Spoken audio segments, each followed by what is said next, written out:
आज NCERT book साथ लेके बैठी है अपनी, और एसी वाला चैप्टर उसमें थोड़ा देखते हुए रहना जो मैं बताऊं वहां से। हमने पिछली बार पढ़ा कि फेजर क्या होता है। फेजर का मतलब है एक वेव को वेक्टोरियली रिप्रेजेंट करने का तरीका फेजर है।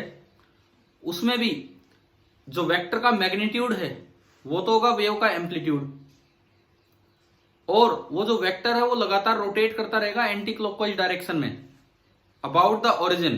कितनी एंगुलर स्पीड से? जितनी उस वेव की एंगुलर फ्रीक्वेंसी है। क्या ये बात क्लियर है आपको? लास्ट टाइम पढ़ाया था ये, ठीक है। अब देखो ये फेजर डायग्राम वगैरह काम आएंगे आगे। तो अभी मैं ट्रांसफॉर्मर थोड़ा आगे के लिए छोड़ रहा हूं क्योंकि हम एनसीईआरटी वाली सीक्वेंस फॉलो कर रहे हैं। ट्रांसफॉर्मर अभी भी पढ़ सकते हैं, कोई दिक्कत नहीं है उसमें, क्योंकि वो तो म्यूचुअल इंडक्टेंस पे बेस्ड है और हम आरएमएस वैल्यू और ये सब पढ़ चुके हैं। क्योंकि हमने जो पहला लेक्चर लिया उसमें ट्रांसमिशन का काम देखा था और ट्रांसमिशन में ट्रांसफॉर्मर की जरूरत पड़ी थी। बट कोई बात नहीं, हम अपने सर्किट स्टार्ट करते हैं। ट्रांसफॉर्मर बड़ा अच्छा टॉपिक है, ढंग से आपको आना चाहिए, पूरा एक लेक्चर उसमें लगेगा। लेकिन अब हम इस सीक्वेंस पे चल रहे जो एनसीईआरटी टेक्स्ट बुक की सीक्वेंस है उसी पे। तो इसमें जो पहला टॉपिक आता है बुक में, इंट्रोडक्शन वगैरह तो हो गया, आप पढ़ लेना। इंट्रोडक्शन में भी कुछ बातें बता रखी हैं, इंट्रोडक्शन में भी कुछ चीजें बता रखी हैं छोटी मोटी, वो आप देख लेना ध्यान से। अब जो पहला टॉपिक स्टार्ट होता है पेज नंबर 234 पे, वो है AC voltage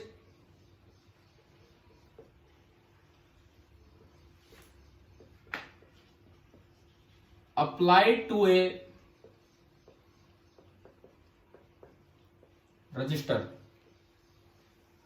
AC voltage applied to a resistor, या फिर आप इसको ये भी लिख सकते हैं कि मैं एक लेके चल रहा हूं प्योरली रजिस्टिव सर्किट।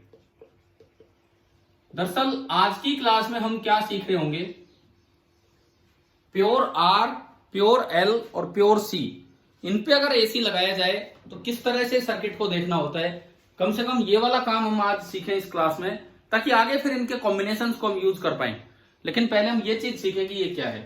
तो AC voltage applied to a resistor, इसका मतलब क्या है कि जैसे एक सिंगल रेजिस्टेंस थी, ना कोई इंडक्टेंस थी ना कोई कैपेसिटेंस थी सर्किट में, और आपने उसके पास कोई अल्टरनेटिंग करंट का सोर्स लगा दिया, अल्टरनेटिंग वोल्टेज का सोर्स लगा दिया इस तरह का। तो ये जो आपका डायग्राम बना, this is purely resistive circuit, AC circuit. AC source का सिंबल हमने नीचे ले लिया है, और यहां से जो वोल्टेज इक्वेशन हम मानते हैं V, that is Vm। Vm मतलब maximum value into sign of omega T. Sine function कभी पॉजिटिव होता है कभी नेगेटिव, तो ये एक अल्टरनेटिंग वोल्टेज होगी जो बार बार अपने प्लस माइनस चेंज करती रहेगी। अब हमें यहां पे निकालना है कि करंट कितना होगा। मतलब मेरे लिए दो चीजें हैं कि मैं इस सर्किट में करंट निकालना चाहता हूं कि अगर ये वोल्टेज मैंने अप्लाई की तो इस सर्किट में जो करंट है दैट इज आई, वो आई टाइम के साथ क्या कैसे चेंज होगा। तो एक चीज तो आप सभी जानते हैं, हमने लास्ट टाइम बताया था शायद ट्रांसफॉर्मर के टाइम या शायद उसके बाद, इस करंट को ड्राइव ये वोल्टेज करवा रही है तो वो इसी के अकॉर्डिंग वेरी करेगा। मतलब जितनी एंगुलर फ्रीक्वेंसी इसकी होगी उतनी ही एंगुलर फ्रीक्वेंसी करंट की होगी। हाँ, क्या अलग हो सकता है? मैक्सिमम वैल्यू अलग हो सकती है, और क्या अलग हो सकता है? एक और चीज अलग हो सकती है, बताओ एसी में। देखो अगर इसकी एंगुलर फ्रीक्वेंसी ओमेगा है तो जो करंट आएगा उसकी भी एंगुलर फ्रीक्वेंसी ओमेगा होगी, पीक वैल्यू अलग मिलेगी। और क्या चीज अलग मिलेगी? फेज जो अलग हो सकता है। एक और चीज उस दिन मैंने बताया था कि फेज डिफरेंस मिलता है यहाँ पे, तो एक समय पे एक चीज मैक्सिमम पे पहुंच रही है, दूसरी हो सकता है जीरो पे हो या कहीं और हो। तो यानी कि हम क्या सोच के चलें कि भाई करंट की जो इक्वेशन है कुछ ऐसी एज्यूम करके चले, let I is equal to कुछ उसकी मैक्सिमम वैल्यू है जो हमें निकालनी होगी, साइन फेज सेम होगा omega t plus phi naught, लेकिन फेज इनिशियल फेज कुछ ऐड होके आ जाएगा जिससे फेज में कुछ डिफरेंस आ जाएगा, ओमेगा वाली टर्म सेम होगी। आप बताओ ये करंट की इक्वेशन ऐसी क्यों एज्यूम करी? क्या ये समझ में आ गया आपको? ठीक है, ओमेगा सेम ले लिया। अब यहां अगर मैं अननोन की बात करूं तो बताना इस इक्वेशन में क्या क्या अननोन है। आई और टी तो वेरिएबल है, आई और टी तो वेरिएबल है, वो तो अलग तरीके से हमें टी पुट करो आई आ जाएगा। इसके अलावा तीन चीजें लिखी, I M omega phi naught. क्या क्या अननोन है इसमें? बोलो, एक IM और एक फाई नोट, ये दो चीजें अननोन है। क्या ये बात आ रही है ना समझ में?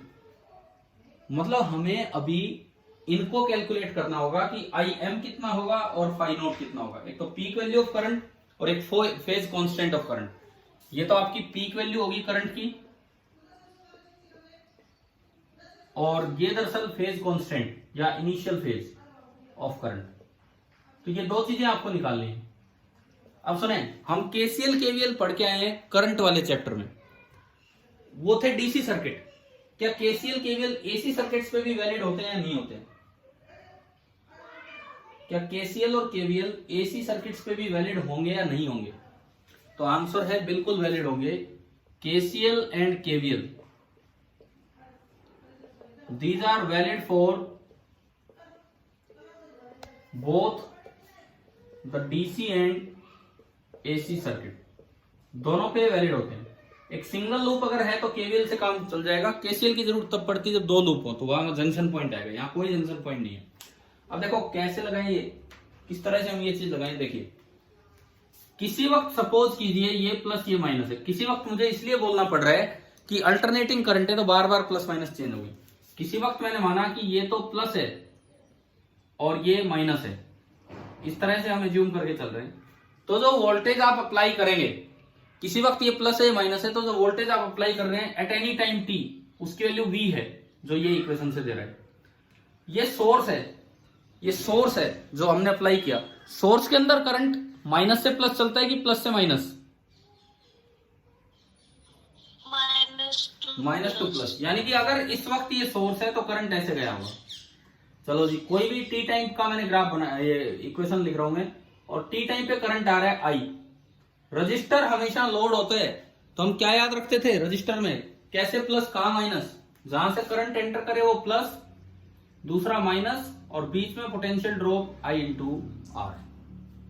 हो गया ना, यहां तक आ गया समझ में? ठीक है। इसके बाद आपने क्या किया, KVL लगा दिया। KVL कैसे भी घूम के इसमें KVL लगाया, तो आप KVL की इक्वेशन बनाएंगे। बोलो, पहली एंट्री माइनस से तो प्लस का IR। क्या ये आप सभी को पता है कि नहीं कि माइनस से एंट्री करते हैं तो प्लस के साथ क्यों लिखते हैं? Yes sir. क्योंकि, हाँ बिल्कुल सही, क्योंकि माइनस से प्लस अगर आप जाओगे तो पोटेंशियल बढ़ रहा है, और अगर कोई चीज बढ़ती है तो चेंज पॉजिटिव होता है, और अगर कोई चीज कम होती है तो चेंज नेगेटिव। तो इसीलिए माइनस से एंट्री करें तो प्लस के साथ आगे चलते रहो। अगली एंट्री देखो, मैंने उल्टा क्यों लिया है, ये यूं क्यों लिया, करंट तो यूं था। मैं ये बताना चाह रहा हूं कि जरूरी नहीं आप करंट की डायरेक्शन में घूम के ही KVL लगाएं, आप कैसे भी ले सकते हैं। हाँ जी, आगे बोलो। अब इसके बाद यहां से गए, आगे क्या लिखूं? Minus v। प्लस से entry minus v is equal to 0। तो यहां से I आ गया v बाई आर, और किसी टाइम पे v की मैंने वैल्यू पुट की, तो जो I आया, I it is coming out to be Vm sine omega t by R. R तो एक कॉन्स्टेंट, इसके नीचे आ जाएगा, तो ये आपका आ गया Vm by R into sine omega t. अब साइन के बाहर जो भी होता है मैं उसको पीक वैल्यू मान सकता हूं, मैक्सिमम वैल्यू। तो मेरे पास करंट का एक्सप्रेशन आ गया I maximum into sine of omega T. हमने केवल KVL लगाया, और जो करंट मैक्सिमम था वो I गया। तो ये जो दो अननोन है, इनकी वैल्यू क्या क्या आई? IM कितना आ रहा है बताओ, देख के, यहीं से देख के, Vm बाई आर। ये तो ऐसा ही फॉर्मूला आ गया जैसे ओम्स लॉ वाला टाइप का, V बराबर IR। तो आसानी से याद हो जाएगा। और फाई नोट कितना आ रहा है? Phi naught initial phase of current 0। Phi naught आ गया 0। अब ये बाई चांस है कि रजिस्टर में तो करंट और वोल्टेज सेम फेज में होते हैं, और कोई डिवाइस हो, कैपेसिटर, इंडक्टर, तो जरूरी नहीं है सेम फेज में, ये हम सीखेंगे आगे। तो अगर हम इस छोटे से सर्किट की बात करें, प्योरली रजिस्टिव सर्किट की बात करें, तो फटाफट हमारे पास दो तीन चीजें समझ में आ गई हैं। अच्छा, अगर फेज सेम आ गया, वोल्टेज का और करंट का फेज सेम आ गया, तो यूं लिख देते हैं कि voltage and current are in phase. In phase का मतलब है इन सेम फेज। अगर यूं लिखा गया कि voltage and current are in phase, किसी ऑप्शन में आ गया, तो इसका मतलब है इन सेम फेज। तो ये दोनों सेम फेज में हैं। सेम फेज कैसे चेक करते हैं? यहां साइन, बाहर प्लस, तो फेज कंपेयर करो, और ओमेगा टी है, तो दे आर इन फेज और they are in same phase. अच्छा जी, अब बात आती है कि प्योरली रेजिस्टिव सर्किट से मैं अगर कुछ रिजल्ट्स की बात करूं, कुछ थोड़े बहुत रिजल्ट्स अगर मैं यहां से देखूं कि क्या क्या रिजल्ट्स आ रहे हैं, तो देखिए हमने ये डराइव तो किया प्योरली रेजिस्टिव के लिए, लेकिन इस रिजल्ट को हम कहीं भी यूज कर सकते हैं, जो भी रिजल्ट्स आप यहां बनेंगे। अब मैं जो रिजल्ट लिख रहा हूं, सपोज किसी सर्किट में एक इंडक्टेंस लगा हो, एक रेजिस्टेंस लगा हो, एक कैपेसिटेंस लगा हो, किसी भी सर्किट में मैं दो तीन चीजें लगा रहा हूं।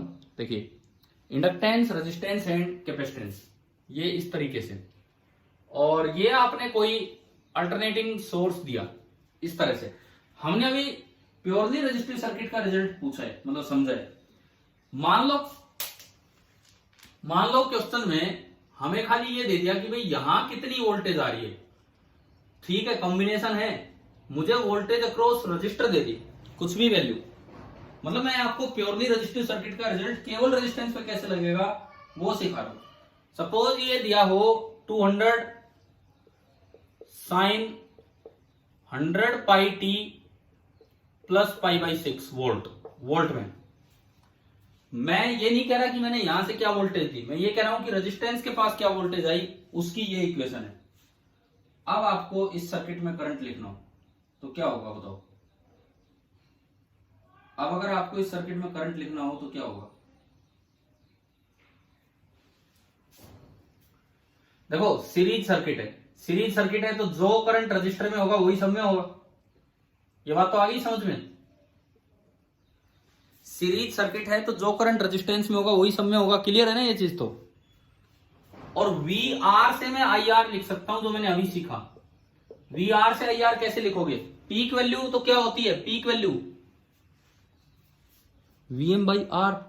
वीएम बताओ यहां कितना है, वीएम यहां पे कितना दे रखा आपको 200, आर मान लो जैसे 10 ओम हो, तो बताओ पीक वैल्यू इस करंट की कितनी होगी 20, 200 बाई 10 20 एम्पियर। फेज बताओ करंट का फेज क्या होगा, बोलो। देखो साइन ओमेगा सेम होगा, जो वोल्टेज का है वही करंट का। अब आप ये बताओ प्लस 0 आएगा या प्लस पाई बाई 6 आएगा, इसका जवाब दीजिए।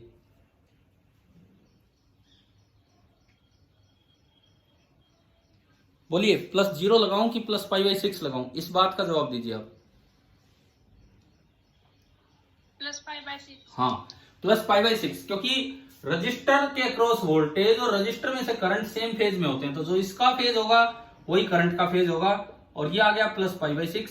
और कोई बच्चा यूं ना सोचे यार इस सर्किट में तो कैपेसिटेंस भी है, इंडक्टेंस भी है, फिर हमने रेजिस्टेंस का रिजल्ट क्यों लगा दिया।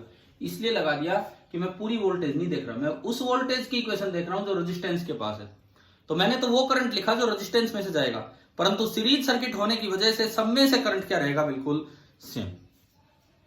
बताइए ये आया ये सवाल कि कैसे आपको अप्लाई करना है रिजल्ट। Yes sir. ठीक है, अब अगर हम रजिस्टिव सर्किट के रिजल्ट्स को इकट्ठा करें, ये तो ठीक है मैंने यहां पे लगा के दिखा दिया एक जगह पे। अगर हम रजिस्टिव सर्किट के रिजल्ट्स को इकट्ठा करते हैं, पहला रिजल्ट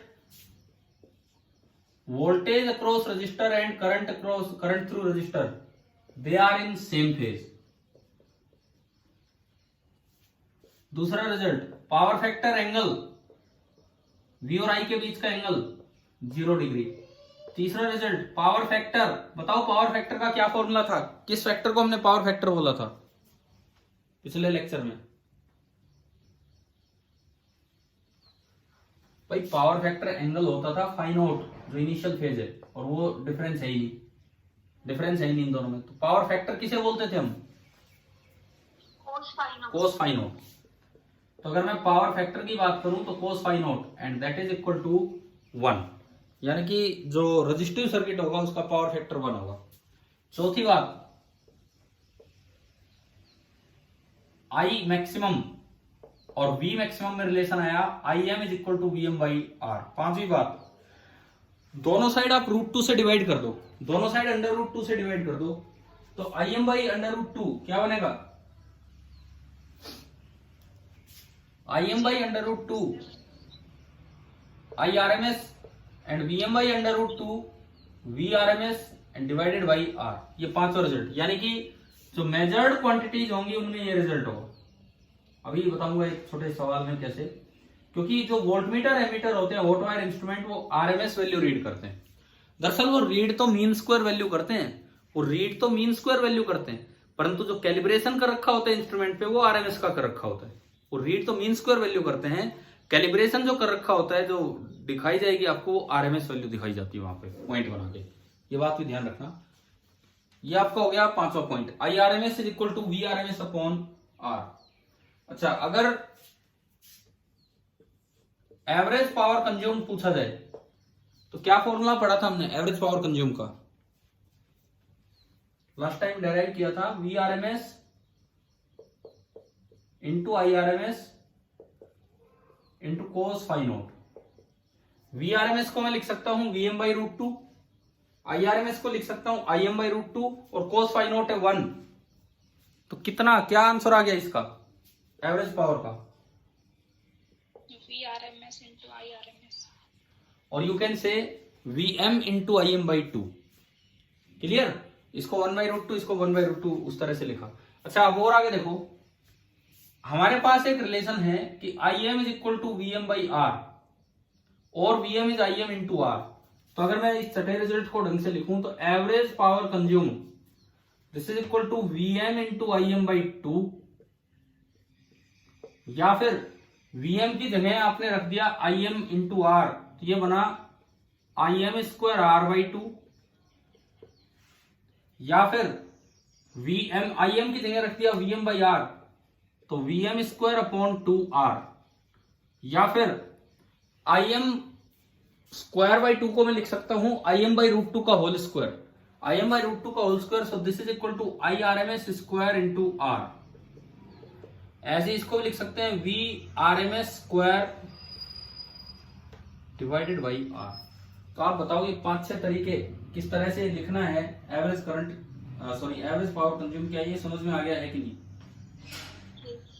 ठीक है, अब हम बात करते हैं, जैसे कोई क्वेश्चन में वोल्टमीटर एमीटर लगा के दे रखे हैं, सपोज यही वाला मैं डायग्राम लूं, आपसे कोई यूं नहीं पूछा इक्वेशन क्या है, ये एक वोल्टमीटर यहां लगा रखा है, वोल्ट वायर ही होंगे, और एक एमीटर इसमें यहां लगा रखा है। अब इनकी रीडिंग आपको बतानी है कि इस वोल्टमीटर और इस एमीटर की क्या रीडिंग होगी, बताओ। इस वोल्टमीटर की क्या रीडिंग होगी, ये कितनी वोल्टेज रीड करेगा?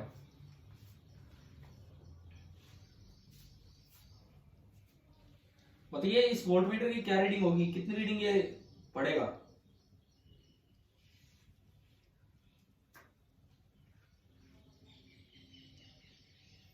अरे बोलो, वोल्टमीटर कौन सी वैल्यू रीड करता है? हाँ, तो बताओ फिर। ये खाली रजिस्टर के पास लगा है, रजिस्टर के पास पीक वैल्यू कितनी आ रही है? 200। तो यानी कि इसकी जो रीडिंग होगी that will be 200 by under root 2 volt. आ गया ना समझ में? और इस एमीटर की रीडिंग क्या होगी? हाँ, IR ये रहा, यही पूरे सर्किट में करंट है, इसकी पीक वैल्यू 20 है, तो इसकी जो रीडिंग होगी वो कितनी हो जाएगी? 20 बाई अंडर रूट 2 एम्पियर। बताओ, अभी तो प्योरली रजिस्टिव पार्ट हम पढ़ रहे हैं, क्या यहां तक समझ में आया कि नहीं आया ये चीजें? ठीक है, मैंने आपको ये कंबाइन करके इसलिए दिखाया है कि हम चाहे पढ़ प्योरली रजिस्टर के लिए रहे हो, किसी भी जगह ये रजिस्टर आएगा तो आप इस तरह से इस रिजल्ट को यूज कर पाएंगे, जैसे मैं ये बता रहा हूं। अच्छा, अब बात आती है यहाँ पे दो डायग्राम, एक को बोलते हैं वेवफॉर्म डायग्राम, वेवफॉर्म, और एक को बोलते हैं फेजर डायग्राम। तो अब हम वो दोनों चीजें और सीखें। सबसे पहले waveform diagram, purely resistive circuit के लिए वेवफॉर्म डायग्राम पे हम चलते हैं कि किस तरह का वेवफॉर्म डायग्राम बनेगा, उससे फेज भी पता लगता है कि ये सेम फेज में है। देखिए, ये वेव और फॉर्म अलग अलग मत करना, कभी वेव अलग लिख दिया फॉर्म अलग, वो तो फिर दो वर्ड हो गए, उनका दोनों का मतलब ही अलग अलग है। वेव फॉर्म एक वर्ड होता है। वेवफॉर्म डायग्राम, सपोज ये वोल्टेज है, सॉरी टाइम के साथ, ये टाइम एक्सिस है, टाइम के साथ मुझे एक जगह तो वोल्टेज दिखानी है और कंपैरिजन करते हुए टाइम के साथ मुझे दिखाना है करंट। मैंने वोल्टेज इक्वेशन बना दी। वोल्टेज इक्वेशन अभी लिखी थी हमारी Vm साइन ओमेगा टी। तो साइन ओमेगा टी है तो 0 से स्टार्ट होगा और प्लस का है तो ऊपर जाएगा। तो ये आपकी एक साइकिल हमने बनाई, एक पूरा साइकिल जहां टाइम टी है, capital T, where capital T is 2 pi by omega. अच्छा, जो पीक वैल्यू है ये जा रही है Vm तक।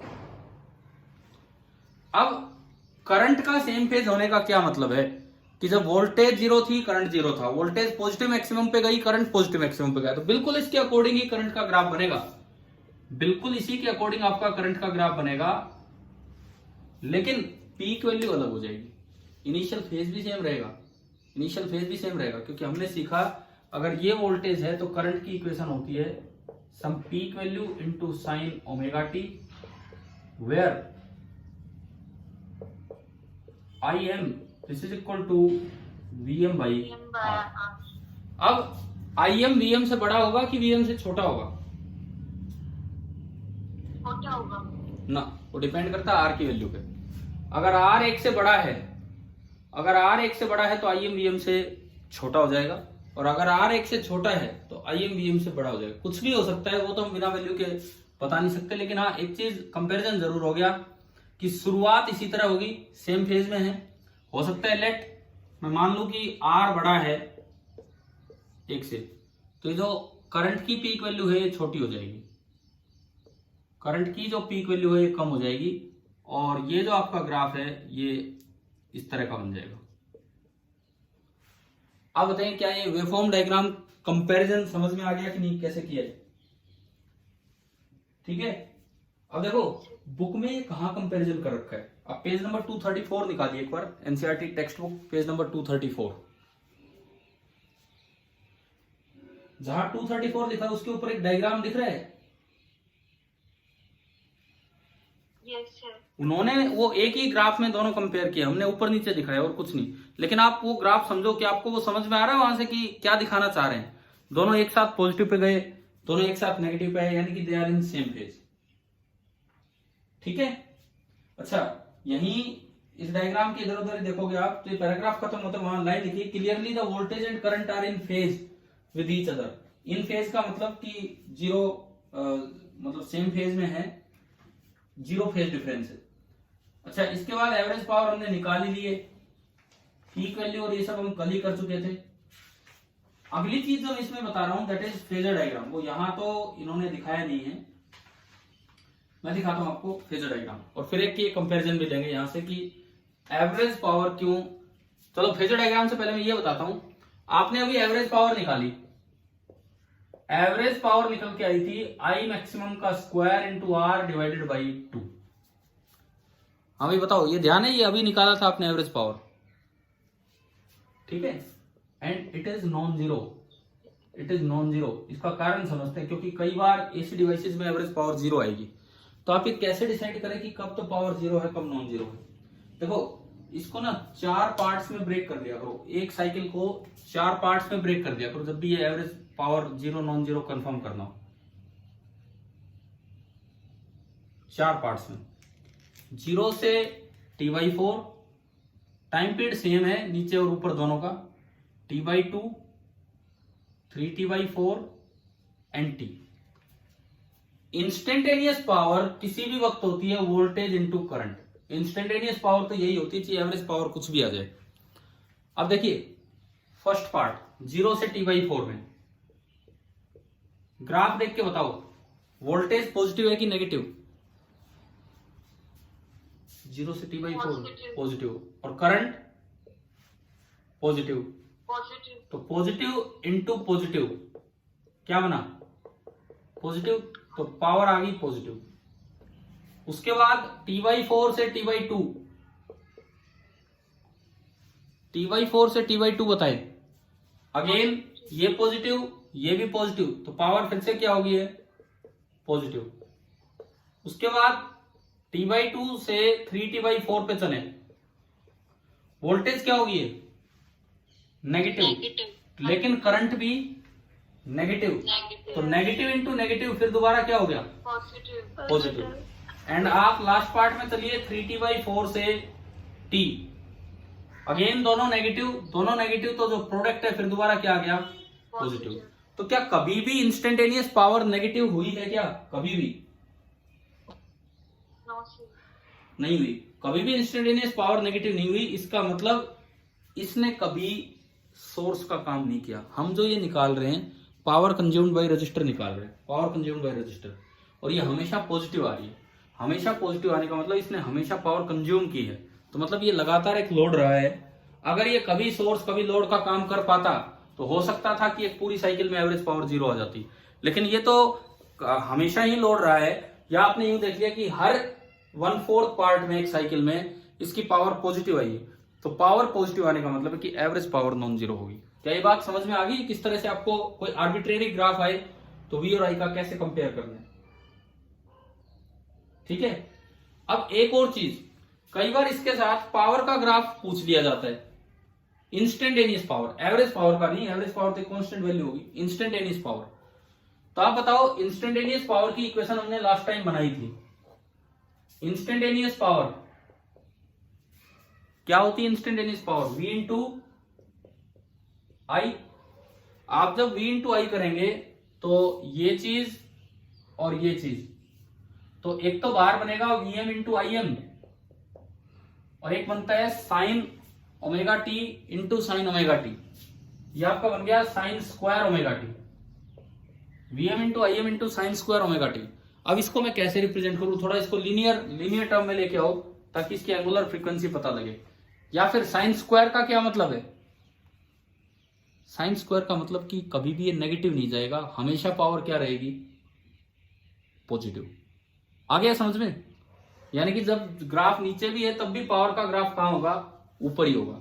आप ये बताओ इस पावर वाली टर्म की एंगुलर फ्रीक्वेंसी कितनी है, या पावर वाली टर्म का टाइम पीरियड कितना है,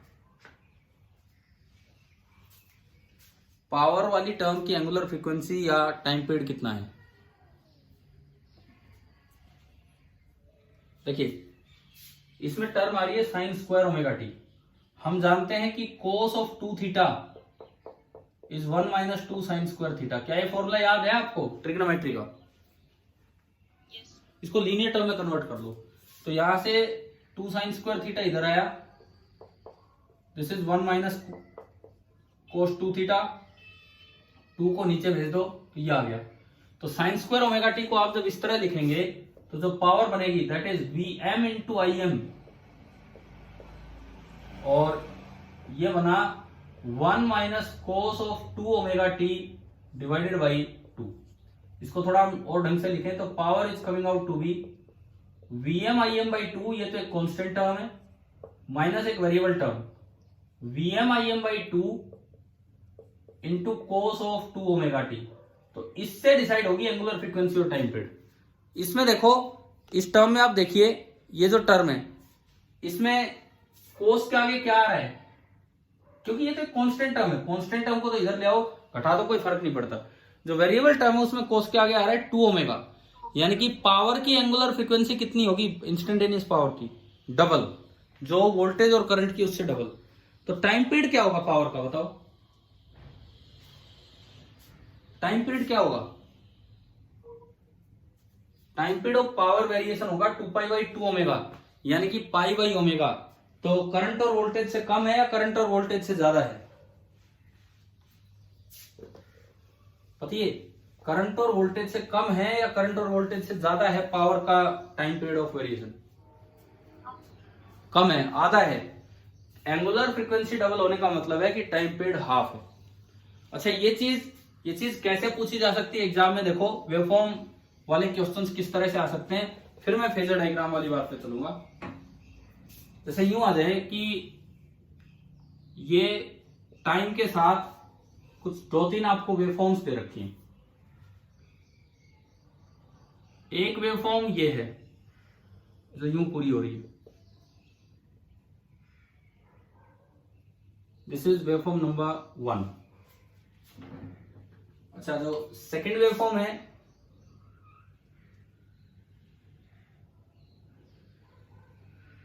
वो ये है इस तरह की, दिस इज वेवफॉर्म नंबर 2। और जो तीसरी वेवफॉर्म है, थर्ड वन, वो ये है, दिस इज वेवफॉर्म नंबर 3। थोड़ा कलर डिस्टिंग्विश हो रहे हैं क्या? नहीं तो 1 2 3, नहीं मैं ये पूछ रहा हूं क्या कलर भी नजर आते हैं अलग अलग या नहीं नजर आ पा रहे हैं?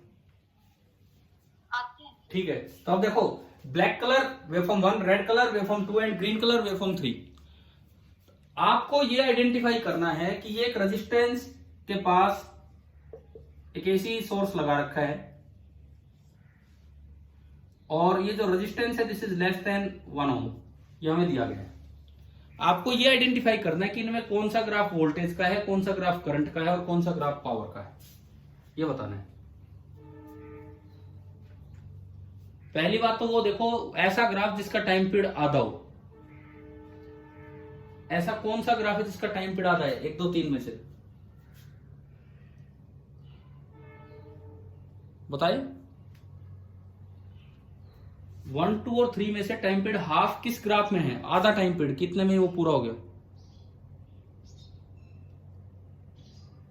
नहीं पता लग रहा? थर्ड। हाँ थर्ड बिल्कुल। पहले वाले की साइकिल यहां जाके पूरी हुई है, उसके बाद रिपीट होगी। दूसरे वाले की भी साइकिल यहां जाके पूरी हो रही है, लेकिन तीसरा तो यहीं से रिपीटेशन देने लग गया, यानी कि थर्ड का जो टाइम पीरियड है हाफ है। टाइम पीरियड हाफ किसका होता है? पावर का। तो इसका मतलब हमने आइडेंटिफाई कर दिया कि जो थर्ड वेरिएशन है, थर्ड वेरिएशन वो तो रिप्रेजेंट कर रहा है किसको? पावर को। अब आता है वोल्टेज और करंट, जो पूरे पूरे टी टाइम तक जा रहे हैं, दोनों सेम टाइम पीरियड के हैं, वो इनमें से एक वोल्टेज होगा और एक करंट होगा। बताओ अब कैसे देखें कौन सा वोल्टेज और कौन सा करंट है?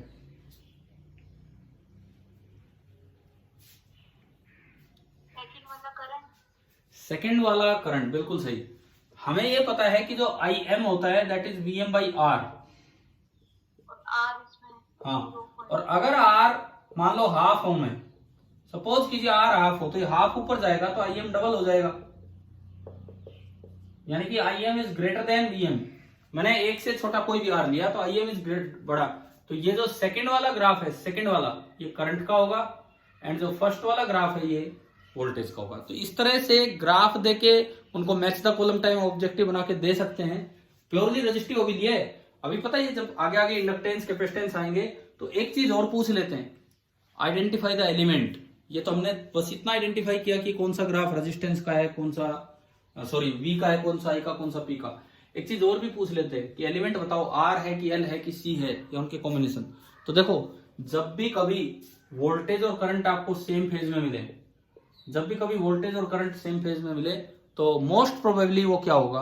रेजिस्टेंस होगा, या फिर वो कॉम्बिनेशन हो सकता है, प्योरली इंडक्टर या प्योरली कैपेसिटर नहीं होगा। तो ये हम पढ़ेंगे, आगे पढ़ेंगे। चलो अभी आया, यहां तक समझ में आया प्योरली रेजिस्टिव सर्किट में इतना काम? ठीक है। अब हम इसके बाद phasor diagram, purely resistive circuit का ही फेजर वाला काम। फेजर डायग्राम हम समझते हैं कि क्या होगा। कल आपका टेस्ट हुआ था क्या, प्रैक्टिस टेस्ट? हाँ जी, आकाश का था क्या कल कोई टेस्ट? No sir. वो कह रहे थे 19 तारीख को है प्रैक्टिस वाला। क्या हुआ कि नहीं हुआ फिर वो टेस्ट? लोग ही नहीं हो रहा, पता नहीं। तो फिर अगला हो जाएगा तो नेक्स्ट वीक जो है, पता नहीं हो गया था। चलो कोई नहीं, देखते हैं अभी, ये देखते हैं अपना काम। अब हम इसमें चलते हैं कि फेजर डायग्राम की तरफ, कि भाई ऐसे सर्किट में फेजर डायग्राम कैसे बनाए जाए। मान लो वोल्टेज इक्वेशन है Vm साइन ओमेगा टी। आप इतना भी मान के छोड़ सकते हो, omega t plus phi naught भी मान के छोड़ सकते हो, आपका मन करे वहां से आप स्टार्ट कर सकते हो। तो जो करंट का फेजर होगा, सॉरी करंट की इक्वेशन, वो भी यही बनेगी I M sine omega T, फिर I M is equal to V M by R. Phasor diagram कैसे बनाते हैं, एक एक्सिस और दूसरा एक्सिस, इनके नाम नहीं डालने आपको, एक रियल एक्सिस बोला जाता है, एक इमेजिनरी एक्सिस, इनके नाम आपको नहीं डालने। आप दो एक्सिस बना लेंगे इस तरह से, दो परपेंडिकुलर डायरेक्शंस। इसके बाद ये ओरिजिन है, इसके अबाउट आपको घुमाना है दोनों वेव्स को। पहला मैं वोल्टेज की बनाता हूं वेवफॉर्म।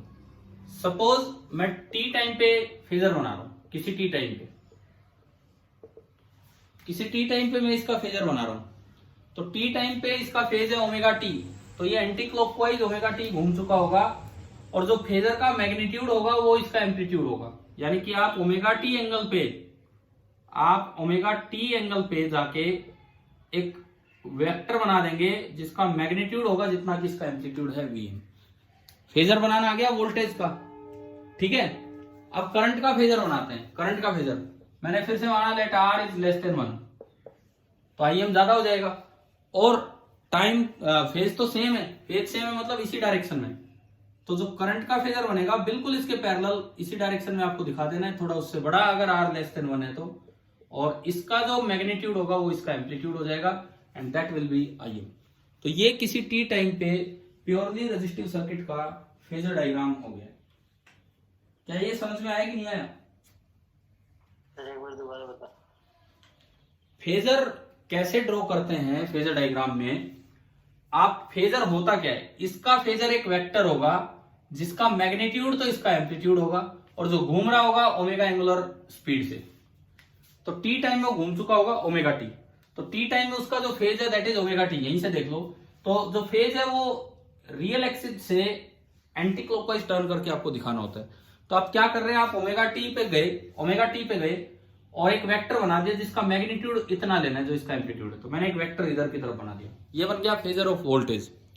फिर उसके बाद करंट का फेजर बनाएंगे, तो करंट का फेजर बनाने के लिए आप अगेन टी टाइम पे गए, इतना उसका अगेन उस सेम एंगल पे, और एक ऐसा वेक्टर बनाओ जिसका मैग्नीट्यूड आई एम है, और अगर आर लेस देन 1 है तो आई एम बड़ा मिलेगा वी एम से, तो इसलिए मैंने लंबाई थोड़ी ज्यादा कर दी। और ये दिख भी रहा है, ये दोनों सेम फेज में है, दोनों एक ही लाइन के लॉन्ग है, इसलिए जो फेज डिफरेंस होगा दैट इज 0। बताओ भाई, क्या ये पॉइंट क्लियर हुआ कि नहीं? हाँ जी, ठीक है। अच्छा, कभी आपसे पूछ ले कि t बराबर 0 पे फेजर बनाओ, सपोज यही चीज आ जाए कि t बराबर 0 पे आप फेजर डायग्राम बनाओ, आप रियल इमेजिनरी एक्सिस बना दो सीधे। उसके बाद t बराबर 0 पे मतलब इनिशियल फेज देख के बनाओ, इसका इनिशियल फेज कितना है, कितना है initial phase? 0, omega t plus 0।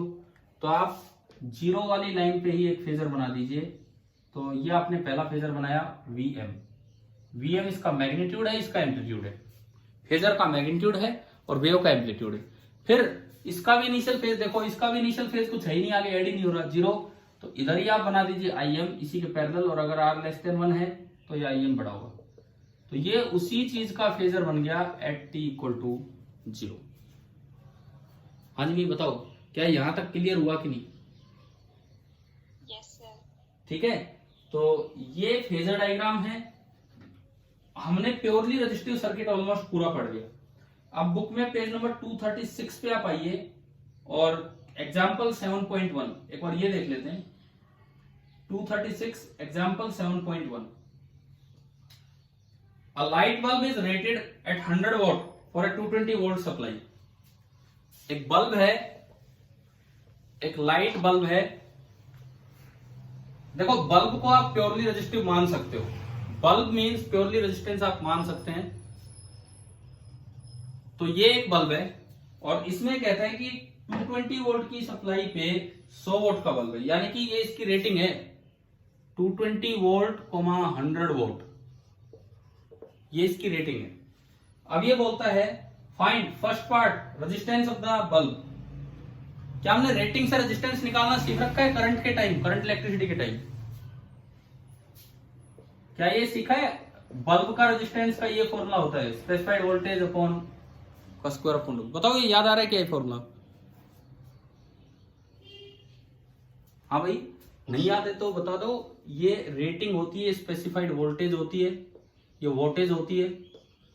इन दोनों से रेजिस्टेंस कैसे निकलता है? हीटिंग इफेक्ट ऑफ करंट के टाइम उधर हमने पढ़ा होगा। आया है कि नहीं ये वाला पॉइंट? यस। हाँ तो ठीक है, ये आपने वीएस स्क्वायर अपॉन डब्ल्यू किया, 220 का स्क्वायर अपॉन 100, 22 का स्क्वायर 484, 100 कट गया तो 484 वॉट। ये तो हो गया इसका फर्स्ट पार्ट।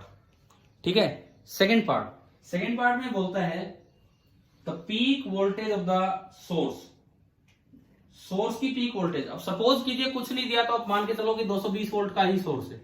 अगर 220 वोल्ट का सोर्स है तो उसकी पीक वैल्यू कितनी होगी?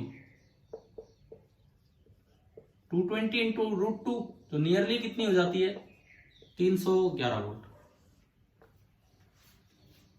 हाँ भाई क्लियर हुआ ये? 311 वोल्ट। ठीक है, अब मुझे ये बताओ क्या ये बल्ब फ्यूज नहीं हो जाएगा 311 वोल्ट पे? रेटिंग का मतलब क्या होता था कि भाई मैक्सिमम ये कितनी वोल्टेज सहन कर सकता है, उसे क्या बोलते थे हम? रेटिंग। तो अगर 220 वोल्ट इसकी रेटिंग है तो क्या 311 वोल्ट को ये सहन कर पाएगा? No sir. बिल्कुल कर पाएगा। कारण सुनो, उस चैप्टर में हम डीसी के अकॉर्डिंग पढ़ रहे थे। असल में जो रेटिंग आती है हमारे घर के एसी के अकॉर्डिंग आती है। मतलब वो आरएमएस वैल्यू देते हैं, वो रेटिंग में आरएमएस वैल्यू देते हैं कि अगर आप इसके पास 220 वोल्ट आरएमएस, क्योंकि वोल्टमीटर रीड करता है आरएमएस वैल्यू, कोई कहीं से देख के दे रहा है तो वो 220 तक सेफ पहुंचाएगा ना, उसे क्या पता 311 पहुंच गई। तो ये बल्ब ऐसा है जो 311 तक झेल सकता है, ना कि 220 तक। ये रेटिंग में भी आरएमएस वैल्यू इंक्लूड होती है जब आप एसी की बात करते हो। समझ गए हो? तो अब बताओ क्या ये बल्ब सेफ है कि नहीं? यहाँ पे भी 220 लगाने पे भी बिल्कुल सेफ है, चाहे आप 311 वोल्ट तक पहुंचा रहे हो। हाँ, इससे ज्यादा करोगे तो ये खराब हो जाएगा। अच्छा, तीसरी बात, RMS current through the bulb. RMS current कहां से आएगा? आरएमएस करंट देखिए, पावर का फॉर्मूला था Vm इंटू IM/2 और you can say Vrms into IRms, purely resistive में। तो यहां से जो IRms आएगा, IRms that is equal to power upon Vrms, power upon Vrms। अब पावर दे रखी है 100 वोल्ट और Vrms दे रखा है 220 वोल्ट, तो ये जो भी आएगा 100 अपॉन 220, 0.45 एम्पियर। ये आपका आ गया 0.45 एम्पियर।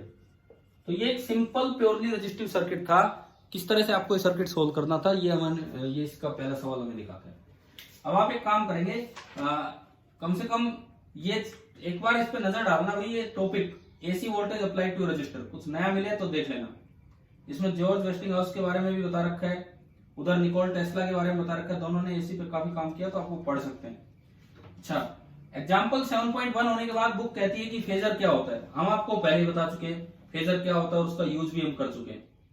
अब इसके बाद अगला इसमें टॉपिक आता है AC voltage applied to an inductor. पहला है AC voltage applied to resistor, फिर इंडक्टर, एंड देन तीसरा आएगा अप्लाइड टू ए कैपेसिटर। तो आज तीनों तो पूरे हो ही नहीं पाएंगे, ये भी पूरा नहीं हो पाएगा, लेकिन फिर भी एटलीस्ट हम शुरुआत तो कर ही सकते हैं इस चीज की, AC voltage applied to inductor की। एक मिनट में एक और चीज देख रहा हूं। अच्छा, एक बार आप एक्सरसाइज में आओ, एक्सरसाइज में पेज नंबर 266, एक्सरसाइज में ये पेज नंबर 266।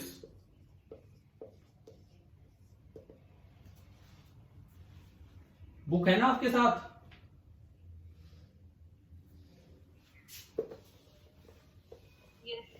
पहला सवाल पढ़ो, पहला क्वेश्चन नंबर 1।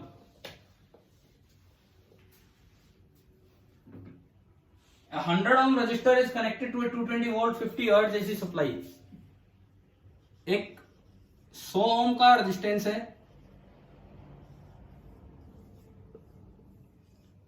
और 220 वोल्ट एंड 50 हर्ट्ज की उसको सप्लाई दे रखी है। ये आपको दिया गया है, इस तरह का सवाल है। फिर से वही बातें हैं। आप बताओ, first part, what is the RMS value of current? RMS value कहां से लाएं? ये वोल्टेज की पीक वैल्यू है कि आरएमएस वैल्यू है? ऐसे अगर लिखते हैं तो कहीं, अगर इस तरह से कहीं लिख के दिया जाए कि इतने वोल्ट की सप्लाई दी गई, तो इसका मतलब है कि वोल्टमीटर क्या रीड कर रहा है वो सप्लाई वो लिखते हैं। तो ये आरएमएस वैल्यू होती है कि पीक वैल्यू? ये आरएमएस। आरएमएस। ध्यान रखना, ऐसा नहीं कि 220 है इसलिए आरएमएस, कुछ भी वैल्यू हो अगर इस तरह लिखी रहती है इक्वेशन की बजाय तो आरएमएस वैल्यू होती है। तो आपको वी आरएमएस दे दिया 220 वोल्ट, वी आरएमएस दे दिया 220 वोल्ट। अब आपसे पूछा है आई आरएमएस बताओ, तो रजिस्टिव सर्किट में तो सीधा फॉर्मूला है वी बराबर आई आर वाला, तो I RMS is equal to V RMS upon R. कितना हो गया? 220 अपॉन 100 यानी कि 2.2 एम्पियर। यानी कि अगर आप एमीटर लगाओगे तो वो ये रीड करेगा। ये तो हुआ first part. B part, what is the net power consumed over a full cycle? What is the net power, मतलब आपको एवरेज पावर यहाँ पे बता देनी है कि कितनी होती कितनी नहीं। बताओ कितनी लिख के आए? What is the net power consumed over the full cycle? आपके पास वी आरएमएस आ चुका है, आपके पास आई आरएमएस आ चुका है। अब पावर का फॉर्मूला था Vm into I M by 2 और you can say V RMS into I RMS. ये 2 मत भूल जाना भाई, नीचे वाला फैक्टर। वी आरएमएस 220 और आई आरएमएस 2.2, 22 484, यानी कि जो पावर आ रही है यह आएगी 484 वोल्ट। अब इसमें ये सवाल मैंने क्यों लिया है, कई बार बच्चा इससे कंफ्यूज हो जाता है। नेट पावर कंज्यूम का क्या मतलब है? नेट का मतलब आपको लेना है एवरेज पावर कंज्यूम। ऐसे किसी सवाल में अगर ये लिखा हो नेट पावर कंज्यूम या टोटल पावर कंज्यूम, इसका मतलब आपसे एवरेज पावर कंज्यूम पूछना चाह रहा है कि वहां कितनी हुई। क्लियर है? सवाल नंबर 2 7.2 और देखिए एक बार, हम एक बार प्योरली रजिस्टिव वाला काम पूरा फिनिश कर रहे हैं। Question number 2, the peak voltage of N AC supply is 300 volt. अब इन्होंने अलग से दे दिया कि जो पीक वैल्यू है, अलग से इन्होंने लिख दिया, आरएमएस नहीं, पीक वैल्यू कितना दिया है? 300 वोल्ट। तो फर्स्ट पार्ट में पूछा है डायरेक्ट आरएमएस वोल्टेज, पीक से आरएमएस तो आप निकालना जानते ही, क्या होगा? 300 बाई √2। और अगर इसको ढंग से लिखना हो तो 0.7 से मल्टीप्लाई कर दिया करो।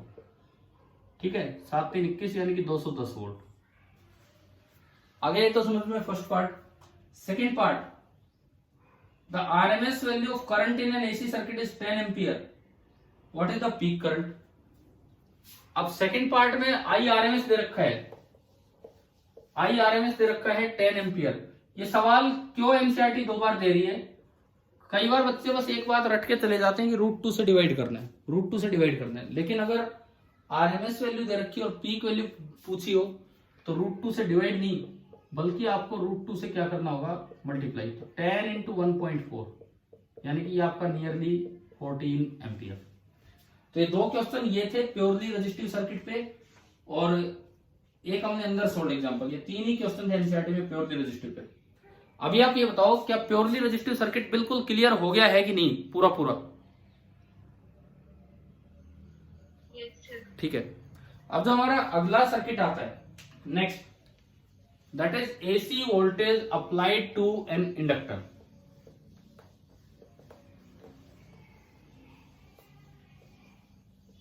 Second is AC voltage applied to an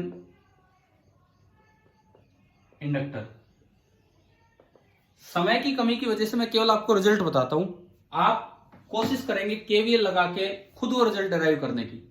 KVL कैसे लगाएंगे? बिल्कुल वैसे, देखो मैं थोड़ा सा आइडिया दे रहा हूं। नीचे वोल्टेज है Vm sin ओमेगा टी, किसी इंस्टेंट पे उसकी वजह से करंट आई एंटर करेगा इंडक्टर में।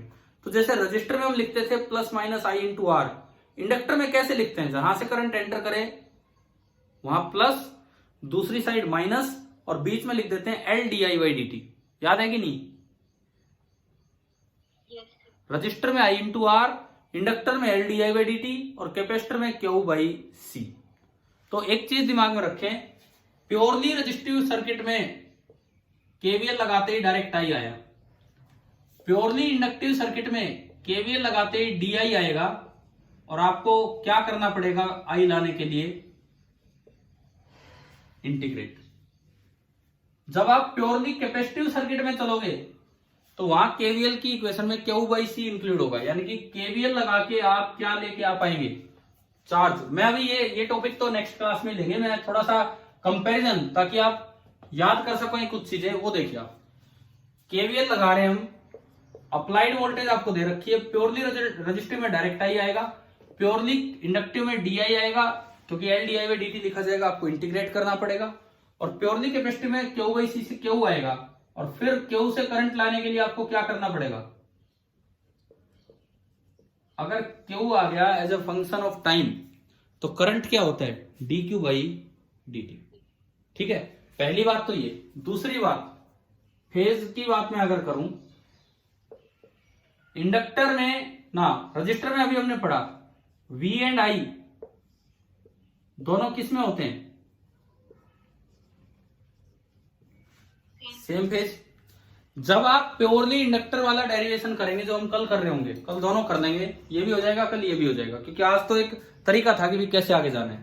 तो इसमें जब आप जाएंगे प्योरली इंडक्टिव में, तो आपको पता लगेगा कि जो करंट है इट लैग्स बिहाइंड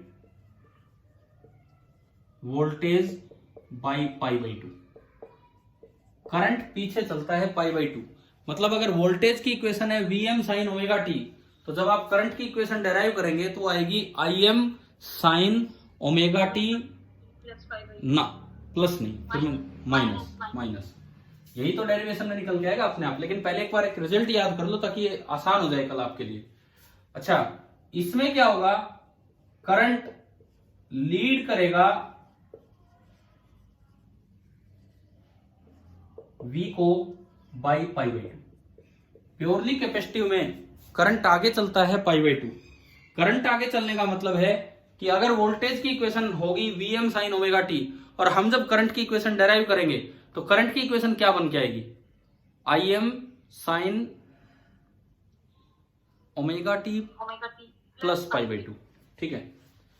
अच्छा, मुझे ये और बता दो, पावर फैक्टर इन तीनों में कितना कितना होगा, इसमें कितना है पावर फैक्टर, पढ़ लिया इसमें तो, कितना है पावर फैक्टर, जीरो। जीरो थोड़ी है यार पावर फैक्टर, कोस जीरो कितना होता है, 1। फिर इसमें पावर फैक्टर 1। इन दोनों में बताओ पावर फैक्टर क्या होगा,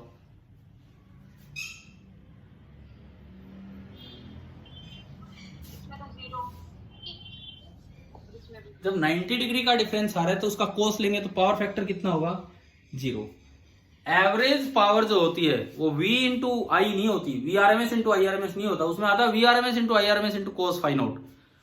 इसकी एवरेज पावर नॉन जीरो आई। क्यों नॉन जीरो आई, वो हमने देखी थी कि 4 टुकड़ों में वेवफॉर्म को तोड़ के देखा तो चारों में पावर पॉजिटिव थी, इसलिए एवरेज पावर नॉन जीरो।